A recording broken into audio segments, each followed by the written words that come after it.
Part A asks us how many of the tickets were not sold. So there were 700 tickets on sale and they sold 452.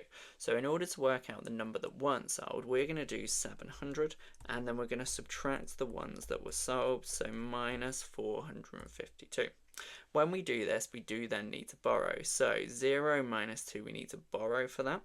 We can't borrow from this 0, so we need to borrow from that 7, which makes it then a 6, and that turns that into a 10.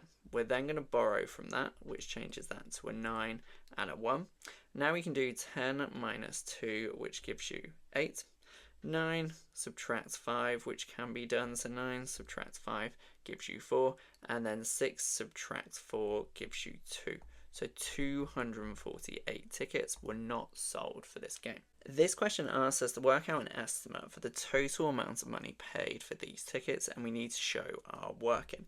If we're working out an estimate, we're going to round all of the values, and it makes sense to round all of the values to one significant figure. So for the 297 tickets, that rounds to 300, and for the price, £9.50, that then rounds to 10. So the total from those, we're going to multiply the 300 by the £10, which then gives us £3,000. We're now going to do exactly the same for the tickets that were sold for £19.50. So 399 when rounded to one significant figure is 400. £19.50 when rounded to one significant figure is £20. So we're then going to do 400 multiplied by then £20. 4 times 2 is 8. Then add the 3 zeros on the way through, so 400 times 20 is then 8,000.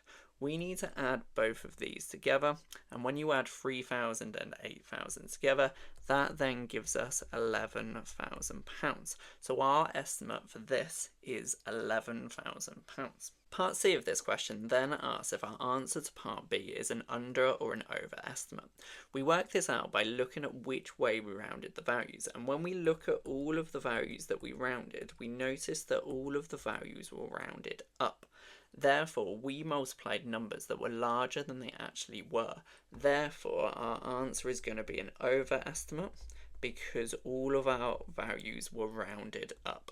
So I would put overestimate because we rounded all of the values up.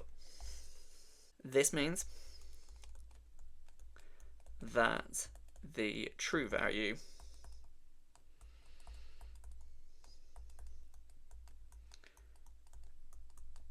is lower.